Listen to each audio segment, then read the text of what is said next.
Bonjour à tous et bienvenue dans notre traditionnelle émission de pleine page. Aujourd'hui, nous enregistrons dans les conditions du direct cette émission depuis le centre culturel Leclerc de Clisson. Nos trois invités aujourd'hui, Myriam Cabandé, qui est écrivain public, Philippe Gilbert, journaliste et écrivain, journaliste à Ouest-France, Vendée, et puis André Hubert, qui cumule les fonctions d'éditeur dans les Deux-Sèvres et qui est également écrivain. Et dans le Maine-et-Loire, oui, puisque c'est à Mont-Lévrier. Pourquoi ai-je dit Deux-Sèvres? Je n'en sais rien. Parce qu'on est limitrophe. Parce que vous êtes limitrophe et frontalier. C'est toujours les trois provinces qui nous occupent, la Vendée, la Loire-Atlantique et le Maine-et-Loire. Alors André Hubert, bienvenue. Je voudrais tout de suite dire que votre premier ouvrage que vous avez signé s'appelle Diable. C'était votre premier bouquin. Il s'était vendu, je crois, de façon assez formidable. 5000 exemplaires. 5000 exemplaires. Et vous êtes très jeune là-dessus sur la photo. Vous avez fait ça au cours de votre service militaire. Oui, en partie. J'avais beaucoup de temps libre et je l'ai consacré à l'écriture. Alors au lieu de servir la patrie, vous faisiez autre chose. C'est une manière de servir la patrie. Bon. Mais c'est une manière de servir l'Église aussi, parce que Diable, le titre, ça parle de quoi? Ça parle de vieilles histoires que les anciens racontaient et que j'ai sauvegardées pour qu'elles ne s'oublient pas, de vieilles histoires d'enjolinement, de sorcellerie, de toutes ces choses mystérieuses que la campagne a connues de notre pays, surtout dans nos villes de bocage. D'accord. Avec un surnaturel, permettez-moi d'intervenir, je l'ai relu la semaine dernière, votre livre, Hubert André. Un surnaturel qui ne prête pas à caution. On peut toujours épiloguer, être persuadé que ça n'existe pas. On peut encore quand même, tout de même, se poser des questions. Oui, et on c'est se pose des ce qui questions. est intéressant dans Oui, votre on se livre. pose des questions. Il y a du George Sand là-dedans un petit peu, non? Hein? Un peu. Que des sorciers du Berry et les sorciers de... Ceux-là sont de Vendée. Ceux-là sont du bocage vendéen. Oui. J'appelle le bocage vendéen l'ancien pays insurgé de la guerre de Vendée. Absolument. Bon. Et vous faites aussi référence à des histoires de votre propre famille. Bien sûr, bien sûr. Bon, alors Il mériterait d'être réédité.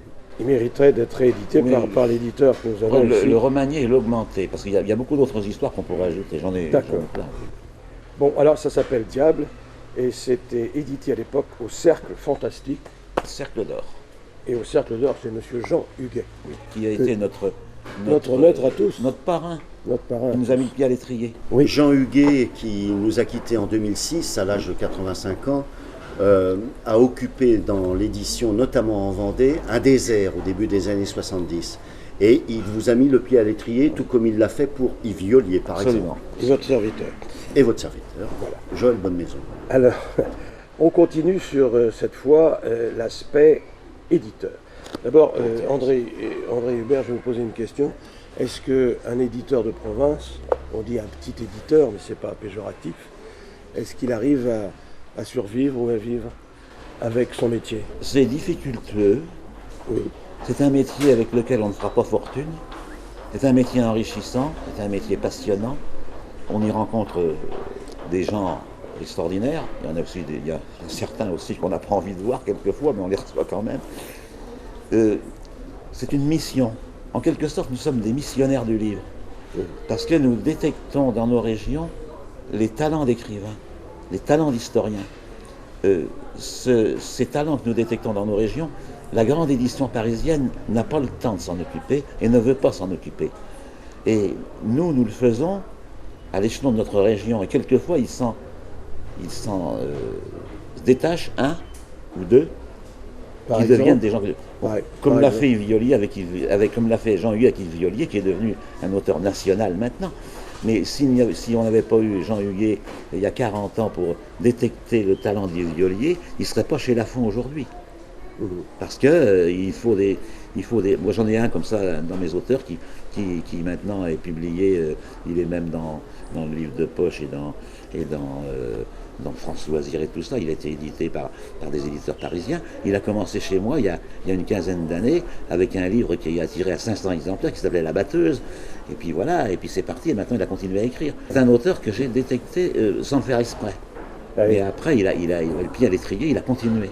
Et notre mission à nous, éditeurs de province, c'est justement de détecter tous ces talents qui sont chez nous, que ceux de Paris ne viendront pas chercher. Parce qu'il y en a trop, il y en a déjà trop chez eux. Alors, évidemment, Ma question première tout de même, c'était est-ce que détecter des talents implique faire fortune ou gagner sa vie? non, nous ne ferons pas fortune. Non. Nous ne sommes pas riches, nous ne sommes pas pauvres, comme on disait dans le temps. Oui. On fait partie des gens ordinaires. Et quelles Et sont vos qui- relations avec les éditeurs nationaux? Je pense à Gallimard, Lafon, on le citait tout de suite. Nous n'avons que quelques guère de autres. relations. Pas de relations. Ce sont de grosses machines Oui. qui ont une perception de la méthode éditoriale complètement différente de la nôtre. Ils font uniquement de l'économie. Vous savez, parenthèse, certains titres sont publiés et reviennent invendus complètement. Oui. Des gens célèbres publient des ouvrages qui se vendent à 150 exemplaires, qui ont été diffusés nationalement. Et puis tout d'un coup, il y a des ouvrages qui ne sont pas littéraires du tout, qui font 500 000. Et ces ouvrages, comme le brûlot récent d'une dame qui est sortie de l'Élysée, plombent les ventes littéraires, parce que les gens ont un budget d'achat de livres très limité, Bien sûr. et un temps de lecture encore plus limité. Et quand le budget est atteint et que le temps de lecture est dépassé, ils n'achètent pas d'autres livres, ce qui fait que ces brûlots, qui ne sont pas des œuvres littéraires, plombent le reste de l'édition. Très bien. La bouffe est devenue industrielle, ce qui ne nous empêche pas d'essayer de manger bien à notre manière. La littérature est également devenue industrielle, Absolument. ce qui ne nous empêche pas de trouver de la bonne littérature, Oui. Littérature bio. Voilà. Notre ami Philippe devient très philosophe. André Hubert, je voudrais mettre ici à l'image deux livres. Alors là, vous êtes éditeur dans cette affaire. Auteur. Auteur aussi, celui-là. Auteur, Et mais celui-là, non. auteur les deux, Les deux auteurs. et éditeur pour celui-là, mais pas pour celui-là. Éditeur pour celui-ci, non pour celui-là. Je vais Alors, faire une parenthèse encore. Quand je publie un livre, un roman, il n'est pas publié dans ma maison d'édition, volontairement. Il y a trop d'éditeurs il y a trop d'auteurs qui se sont mis éditeurs parce que personne ne voulait de leurs œuvres. Et Écoute, ça, Voilà. Vous Alors, êtes un héros, Hubert André. Oui, en quelque sorte. Et comment fait-on pour choisir et sélectionner, quand on est éditeur, un auteur? Quels sont vos critères pour le retenir dans votre maison d'édition?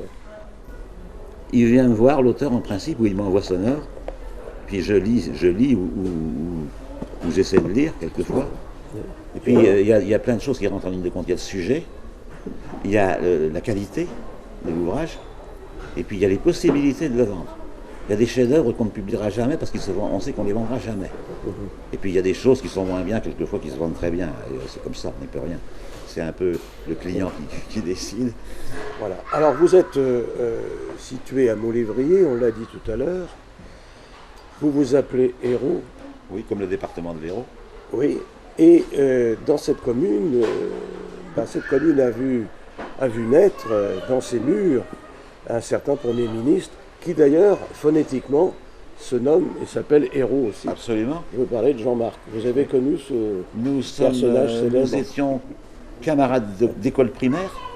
Ah oui, Nous avons même été ensemble enfants de cœur. ça Et- m'étonne pas, ça, plutôt. Oui. Et Jean-Marc était un enfant à l'école, un enfant sage et sérieux, qui travaillait bien, Oui, qui ne faisait pas de bêtises, non. presque jamais, qui était studieux et qui en somme riait assez peu. Il était très sérieux étant jeune, tout jeune. Il fait toujours sérieux. Absolument. Et moi, vous allez me dire confirmer si c'est comme ça que vous l'avez connu. J'ai un souvenir de Jean-Marc Hérault en mai 68 à Nantes, où il y avait des défilés de tas de gens, de tas de formations. Et bizarrement, alors qu'il était, je crois, popéréniste, ça veut dire à gauche du Parti Socialiste, et bizarrement, il défilait sous la bannière des jeunesses catholiques rurales. La JEC. Oui, au JEC à l'époque, mais enfin, JEC, tout oui. ça c'est un peu pareil. Alors, c'était comme ça que vous l'avez connu aussi? Ah ben, je l'ai connu comme ça, oui. Il était en 68, il avait donc 18 ans. Oui, c'est ça. Oui. Et il était élève au collège Colbert de Cholet. collège Colbert, c'est un collège... C'est le collège public de Cholet, qui est Ah, un bah, collège très ah, connu. tout de même, non. Et avant, il était à l'école primaire Saint-Joseph de Molévrier, il est parti au collège voilà. Colbert. Et puis en mai 68, c'est vrai qu'il a pris, un peu la tête du mouvement à Cholet d'abord. D'accord. Et il est rentré dans ce mouvement de mai 68, Voilà. qui était... Il vient vous voir de temps en temps? Nous le voyons souvent à Molévrier, il vient voir sa mère et ses beaux-parents, bon, il a gardé beaucoup de relations familiales et amicales, on le voit à des mariages, à des sépultures, on le voit fréquemment dans le pays. Bon, de toute façon, nous parlons de livres pour l'instant, mais c'était juste pour l'anecdote. Quand on a des célébrités dans son village... Oui, on a beaucoup de célébrités, vous savez, à il Molévrier. faut bien en parler. J'ai fait un dictionnaire des célébrités molévraises depuis Fulconera. Voilà. On est très gâtés. Voilà. Merci André Hubert. Je rappelle que vous êtes à Molévrier éditeur. Votre édition s'appelle les éditions Héros, comme votre nom. Bienvenue Myriam Cabaudet. Vous, alors, c'est autre chose. Vous êtes écrivain public. Oui, Là, on parlait un peu d'école privée et confessionnelle. Vous êtes écrivain public. c'est-à-dire Alors, écrivain pour les autres. C'est-à-dire que vous écrivez pour les autres. Ça ne doit pas être facile, ce genre d'exercice. D'écrire pour les autres, se mettre dans la peau d'un personnage qui vous commande un manuscrit, non? Ça fait partie du métier. Oui. C'est-à-dire qu'il faut si bien connaître l'écriture qu'être capable, comme vous dites, Oui. d'entendre la personne. Dans le jargon littéraire, on appelle cela parfois des nègres, entre guillemets. C'est le terme qu'il faut employer. Nègre littéraire, c'est quand on écrit Pour quelqu'un d'autre, pour quelqu'un d'autre qui se fera éditer. c'est ça. Et sinon, on appelle ça biographe, tout simplement. Pour les particuliers, quand le livre reste dans la sphère familiale, on appelle ça un écrivain biographe. Alors là, j'ai quelques ouvrages que vous avez Oui. écrits. Numéro 7. On va en reparler un petit peu plus, mais je vais faire voir l'image. Numéro 7. De fil en aiguille, c'est vous, ça aussi? Ça, c'est moi aussi. Ça, c'est vous aussi, de fil en aiguille. Voilà. On m'appelle Lucie. Et puis, alors là, c'est un peu plus court. Ça s'appelle un bref récit de vie de la famille. On va pas donner leur nom. Et là, c'est un tout petit opuscule. Ça revient pas très cher hein, de fabrication, ce genre de... Non, c'est ce que Oui. voulait Voilà. c'est ce que voulait la dame. C'est ce que voulait la dame. Et puis là, alors là, le choix du sexe de l'enfant. Voilà. Et qu'est-ce que font les gens lorsqu'ils vous ont commandé un ouvrage, de l'ouvrage? Ils le mettent sur leur cheminée, ils le donnent à leurs petits-enfants, parce que je suppose que ça peut Alors, être une... moi, je ne suis jamais allée chez eux pour Non. savoir s'il était à la cheminée. Par contre, Oui. je sais qu'ils l'offrent à leurs enfants. D'ailleurs, numéro 7, Alors, c'est celui-là, c'était une commande pour Noël. parce que c'était le 7e enfant, j'imagine. non? La dame, oui, c'est la 7e d'une famille de 9. Mhm. Donc c'était une commande pour Noël. La dame qui est kiné a voulu offrir à ses 3 filles l'histoire de sa vie lorsque elle-même avait l'âge de ses petits-enfants. D'accord. Donc c'est le livre que j'ai écrit le plus rapidement possible parce que j'avais un délai très très court. Donc, vous voulez savoir comment ça s'est passé? Elle a Oui. enregistré, elle est à Toulouse, Oui. donc elle a enregistré sur des cassettes Mhm. des petites histoires Audio, oui. audio qu'elle m'a envoyées par la poste. D'accord. J'ai retranscrit et j'ai écrit son livre de manière chronologique par rapport à toutes ces petites anecdotes. Et elle a offert ça à Noël. Elle a reçu pour Noël C'est ça. à ses 3 filles. D'accord. Voilà, Est-ce voilà que- l'histoire de ce livre. Très bien. Est-ce que ce n'est pas un peu frustrant d'écrire la vie de famille des autres par Non, exemple? c'est passionnant. C'est passionnant. Non, c'est passionnant parce qu'on rentre à chaque fois dans des mondes, on rentre dans des vies, Oui. on rentre dans des histoires. Ça peut être l'histoire de l'histoire et il y a l'histoire de la vie des gens. Et c'est aussi passionnant. Et vous avez aussi écrit cette fois pour des manuscrits qui, eux, ont été publiés Qui a été édité. et édités. Édité. Bien Là, sûr. c'est un autre travail. Voilà. C'est un autre Il faudrait travail. éditer Il faudrait imiter Myriam, Bien sûr. André Hubert, un de ces jours. Hein, Éditer mes auteurs, on va oui, dire. c'est ça. Oui. Ouais. D'accord. Et là, c'est notre travail. Les livres sont différents. C'est-à-dire que quand c'est écrit pour les enfants, la personne va me donner une certaine histoire. Et quand c'est écrit pour le public, la personne va me donner une autre histoire. Donc c'est dans ce sens-là. Alors, les rapports entre le nègre et l'auteur présumé, enfin celui qui signe de son nom Oui. sur le livre, nous signale qu'il y en a 7 sur 10 qui n'écrivent pas leurs livres, les écrivains. Oui, Hein, quand vous retirez les sportifs, les politiciens, ou politica, ou hommes politiques, comme vous voudrez, et puis quand vous retirez aussi les gens du showbiz, il reste à peu près 3 auteurs sur 10 qui sont réellement des auteurs. C'est pas un peu... Qu'en pensez-vous, messieurs? Oui, Non, c'est alors pas un du peu- côté des sportifs, de plus en plus, le nom du biographe est inscrit. Il y en a qui Sont deviennent plus- un peu plus honnêtes Oui. dans le showbiz aussi. Mais c'est vrai que la négritude, pour employer le mot Entre guillemets, dont toujours. le chantre a été Léopold Senghor, Oui. le mot a heureusement changé de signification. Il a toujours existé en littérature. D'ailleurs, Alexandre Dumas Oui. était lui-même un carteron et il a employé des nègres pour écrire. Il y en a d'autres qu'on ne citera pas. Mais il avait besoin, il y avait chez Dumas le génie de repasser derrière ces nègres pour apporter ce style, cet envolé. C'était qui même faisait chez son Dumas, talent. c'était même un atelier. Autrement dit, il y avait plusieurs nègres, si je, toujours entre Absolument. guillemets, à faire les livres. C'était un étroit mousquetaire. Mais effectivement, certains écrivants pour Dumas ont mal vécu d'être dans l'ombre, éternelle rengaine. Alors, est-ce que c'est bien payé lorsqu'on est nègre pour un manuscrit qui est édité et publié? mes clients ne sont pas des sportifs. Non. Bon. Eh ben, ils ne sont pas des politiques non plus. Non plus, non plus. Ni des gens du showbiz. Non plus. Bon, ben, ça va aller alors. Ça va aller mieux. Hein. On Et rappelle par un contre, peu. pour répondre à votre question, c'est vrai qu'à la fin du livre, Oui. sur la page sur laquelle on inscrit la mention de l'imprimeur, D'accord. on inscrit aussi la mention d'écoute écrit. Voilà, donc comme vous dites, Oui, c'est- ça va mieux. voilà, Maintenant, ça on va va mieux. mettre C'est quelque pas, Ça va c'est mieux. pas un anonymat complet. Voilà. Non, c'est ouais. pas tout à fait anonyme. N'êtes-vous pas tenté d'écrire un jour pour vous? Pas aujourd'hui. Pas aujourd'hui. Non, pour l'instant, je veux écrire pour les autres. Et c'est pour ça que j'écris pour les autres. C'est très bien. Ouais. Et quelquefois, Mais on peut avoir du C'est un acte jeune, de charité, Oui, dites-moi. oui. mais beaucoup se sont lancés. Moi, personnellement, j'ai commencé avec mon premier livre. Je l'ai écrit à 45 ans. Voilà, j'y suis On pas va, encore. on va, J'ai le on va temps. en parler.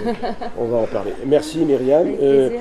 On peut vous trouver sur Clisson éventuellement, non? C'est à Nantes. À Nantes On peut même. me trouver à Nantes, rue Paul Bellamy. Nantes, rue Paul Bellamy. Écoute écrit. Voilà. Écoute écrit si des gens sont intéressés pour que l'on parle de leur vie. Voilà. Rédiger Myriam. leur livre. Et tout pour simplement. écrire l'histoire de leur vie. Bien.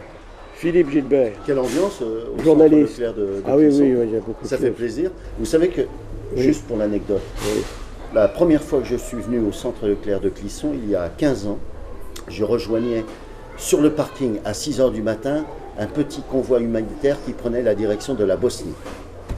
Herzégovine. Non, la Bosnie tout court. Bosnie-Herzégovine, Sarajevo et évidemment pas la Bosnie serbe. D'accord. Nous étions en 1999. Voilà. La paix était installée, mais en revanche, Alors. ça pétait, si vous me permettez l'expression, du côté du Kosovo. Voilà. Mais aujourd'hui, nous sommes en 2014. Et oui, déjà. Ah, et oui. Alors, Le temps Philippe, passe sans nous voir. Philippe Gilbert, votre dernier livre, Crimes et catastrophes de Vendée. Il marche. Oui, je sais bien. Il qu'il fonctionne très bien. marche. Bon, alors un petit mot, Philippe. Oui. Crimes et catastrophes de Vendée, par exemple. Par exemple. Quel grand crime y a-t-il eu, selon vous, dans cette partie de la France? Ah, voilà.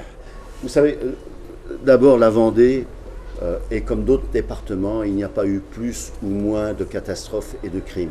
D'accord. Mais montrer cette Vendée sombre, c'est aussi renvoyer le miroir sombre de nos âmes. Un crime, un accident, une catastrophe, on peut être dans la même minute comme un accident de voiture, victime et ou coupable. Franchement, je pense que ça m'a donné une leçon d'humanité, parce que je ne suis pas, en tant que journaliste, on est touche à tout, les localiers à Ouest-France, et notamment moi du côté de Chaland, de mon cher pays maraîchin. La cité du poulet, entre autres. Du poulet noir, et d'ailleurs. Et du canard aussi. Et du canard, mais mes collègues, parce que je suis un peu rebelle, m'appellent le poulet noir. Mais il est vrai que la Vendée, après, quand vous êtes sur la route de La Roche-Changy en direction de Chaland, après la vie, ce n'est plus la même Vendée, c'est une autre Vendée. C'est la Vendée du grand pays maraîchin, avec pour capitale Chaland, et une certaine dynamique. Après cette leçon de tourisme, revenons un petit peu à des crimes célèbres de Vendée. Oui, alors dans ce pays maraîchin, il y a aussi peut-être les 2-3 dernières affaires que j'ai suivies, parce qu'il y a celles que j'ai suivies à contre-cœur, parce que je ne suis pas un fait diversier dans l'âme. Je vous disais que j'étais un touche-à-tout, mais justement, je traîne les pieds pour le fait div. Pourquoi? Parce que c'est pas mon truc, mais quand faut y aller, disait Jouvet à propos du cimetière et des chiottes. Oui. Et voilà, l'enfant du lac d'Apremont et le meurtre d'Aurélie à Chaland sont des affaires que j'ai malheureusement suivies en première ligne. J'en ai bavé, parce qu'on est en empathie en même temps. On est en empathie avec la victime, on est en empathie avec le coupable, on est avec des humains. Et puis, on a des crimes impunis. Je crois que c'est encore plus terrible. Le crime de Maillet, le crime du comte de Carmois en 1918 à Saint-Gilles-Croix-de-Vie. Rappelez-nous celui-là, de Saint-Gilles-Croix-de-Vie. Vous voulez alors, mais rapidement. Hein. Très rapidement, c'était un agent alpha. Oui. Nous sommes en pleine guerre 14-18. Le comte de Carmois, on dirait qu'il a un nom sorti d'un comte de Perrault. Le comte de Carmois habitait la cité Remember à côté de la Corniche de Sion. Cette résidence existe toujours, c'est un restaurant aujourd'hui. Et de là, c'est cet homme qui était très intégré dans le milieu gillo-prussien, en fait, envoyait des signaux-scots aux sous-marins qui longeaient les eaux vendéennes et charentaises durant cette guerre 14-18. Et jusqu'au jour où celle qui était sa bonne, une jeune fille de Saint-Hilaire-de-Riez, découvre que c'est un espion. Et il la tue. Un espion au service de... Au service des Allemands, bien sûr. D'accord. Il la tue et il disparaît à jamais, le comte de Carmois. Et dans l'entre-deux-guerres, il y a eu un feuilleton diffusé par un journal qui a dû être interrompu parce que les héritiers se sont plus ou moins révoltés contre cette histoire qui est fausse, patin couffin. Et en 1940, quand la France est à genoux, en juin 40, les Allemands qui viennent occuper Saint-Gilles arrivent à la cité Remember et prient aux gens qui sont installés là de partir, car cette maison appartient à un sujet allemand. Point final. Ouais, d'accord. Philippe, dans vos publications, j'ai là sous les yeux Dans les pas de Gilbert Proutot. Gilbert Proutot qui nous a quittés il n'y a pas très longtemps quand même, à l'âge de 95 ans. Il y a 2 ans. Il y a 2 ans. Et qui était tout de même un personnage. André Hubert, vous l'avez connu aussi. Très bien. Je ne sais pas si Myriam a connu Gilbert Proutot. Une trentaine d'ouvrages au moins, je me trompe pas. Une cinquantaine. Et 15 films. Et 15 films. Touche à tout. Oui, voilà. Ça a été mon maître. Il avait fait tourner Jean-Paul Belmondo. C'est un des premiers films de Belmondo d'ailleurs. Dieu a choisi Paris. Exactement. Alors Gilbert Proutot, là c'est un joli livre aussi. Édition du Petit Pavé. Absolument. Vous connaissez Collègue de Brissac. Collègue de Et Brissac. Collègue de Qui Brissac. publie des choses intéressantes. Voilà. Oui. Alors, juste un mot, Joël oui. Bonnemaison, Oui. sur Gilbert Proutot, parce que ce livre, c'est son premier livre posthume. C'est ça. Et nous venions de fêter les 95 ans de Gilbert Proutot. Il y avait du beau et joli monde. Pierre Barou était là. Bruno Retailleau est passé saluer toute l'équipe, parce qu'il y a une association des amis de Gilbert Proutot. Oui. Et Gilbert, 3 jours avant sa mort, a laissé à sa fille Isabelle et à moi-même les dernières corrections des mots de passe. C'est ça. Et c'est ce qui est devenu le premier livre posthume. Et cet homme qui disait, tu sais Philippe, je n'ai aucune puissance de travail, nous a quand même laissé une demi-douzaine d'ouvrages pour quelqu'un qui n'a aucune puissance de travail. Voilà. Mais c'était un farfadet, c'était tellement génial. C'était un comment dit-on, de ces enfants qui sont trop doués. Un surdoué. C'était un surdoué encombré par ses connaissances et par ses facultés. D'accord. Très bien. Et puis alors, chute libre. J'ai ici chute libre. Il s'agit de chute de rein plutôt qu'autre chose, ça, non? Ah non, chute de rein et chute libre qui est ici. Les deux sont sortis en même temps. Les deux sont sortis. Aux éditions du Petit Pavé, toujours. Oui, alors c'est parce pas que tout j'aime à beaucoup fait travailler avec Gérard Charbonnier et Noël Joffard. Oui, et c'est pas tout à fait d'ailleurs le même genre. On le voit tout de suite à la couverture. Ce sont d'abord des nouvelles. Oui. Et des nouvelles de voyage. Elles ne viennent pas de la même origine. Mais c'est un voyage au pays de la femme, Chute de rein. Oui, c'est ça. Oui. J'ose dire que c'est de la littérature érotique. La littérature érotique est-elle un genre? Je pose la question. À mon avis, ce n'est pas un genre, c'est la littérature. Encore faut-il l'écrire. En tous les cas, là aussi, je crois que ce qui est important, c'est un style, son style. Moi, mon style, je ne sais pas comment le définir. C'est d'abord les tripes, après c'est le cœur et éventuellement le cerveau à la fin. On n'est pas forcément intelligent quand on écrit. Hein. Simenon se réclamait d'une grande bêtise, et il a raison. Oui. Le style, c'est l'homme. C'est Céline qui disait ça, c'est pas moi. Mais Céline alors on peut ouvrir la parenthèse. Pour moi, c'est un maître de la littérature. Après, on peut discuter sur le personnage, mais il a été dit tout et n'importe quoi. Mais Céline est le grand bonhomme de la littérature française du XXe siècle. Nous écrivons tous un peu comme Céline aujourd'hui. Bon, on vous a entendu, Philippe Gilbert, on vous a entendu. Alors, Chute de rein et Chute libre, c'est du voyage, ce sont des nouvelles. Je suis un novelliste dans l'âme. J'ai de la peine à faire des romans. J'en ai un, mais ça fait 5 ans que je suis dessus. Je suis parrainé par Yves Violier, mais je n'arrive pas à le finir. Vous pouvez peut-être demander un coup de main à Myriam, et puis un coup de main à André Hubert qui vous éditera. Merci en tout cas. C'est déjà fini. Ah, mais c'est déjà fini, depuis longtemps. Mais ce livre s'appellerait Le monde change après. Mais de toute façon, Joël Bonnemaison, pour finir, je disais très vite aux éditeurs du Petit Pavé, j'espère que ça va marcher. Et ils ont eu cette réponse merveilleuse. Surtout, il existe. Voilà. Merci à vous trois. Merci Myriam, merci Philippe, merci André Hubert. Et vous êtes bien sûr toujours à l'écoute de TV Sèvres et Maine. On se retrouve le mois prochain. Merci de votre délicate attention.